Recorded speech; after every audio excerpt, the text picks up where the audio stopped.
नागपूर शासकीय वसतिगृह प्रवेश प्रक्रियेमध्ये उपवर्गीकरण लागू केल्याचा आरोप करत विविध संघटनांनी आक्रमक पवित्रा घेतल्या आणि त्यामुळे मोठा वाद निर्माण झाला। समाज कल्याण विभागाच्या जाहिरातीत अनुसूचित जाती प्रवर्गाचं उपविभाजन करून मातंग, मेहतर आणि इतर एससी असा थेट उल्लेख या कॉलममध्ये करण्यात आला होता।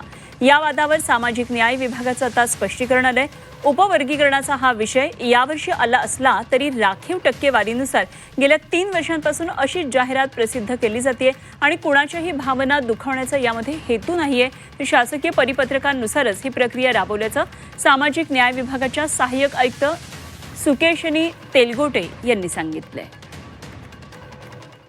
मातंग समाजासाठी, मेहतर समाजासाठी 7% किंवा 5% राखीव जागा ठेवण्यात याव्या ही स्पष्ट शासन निर्णयामध्ये तरतूद आहे। म्हणून त्यांचा कॉलम आपण वेगळा घेतलेला आहे आणि आम्ही ही अतिशय स्पष्टता बाळगलेली आहे की प्रत्येक कॅटेगरीला जी टक्केवारी दिलेली आहे, ज्या टक्केवारीनुसार ज्या जागा रिक्त आहेत प्रवेशासाठी विद्यार्थ्यांना, त्याचा उल्लेख आपण तिथे केलेला आहे।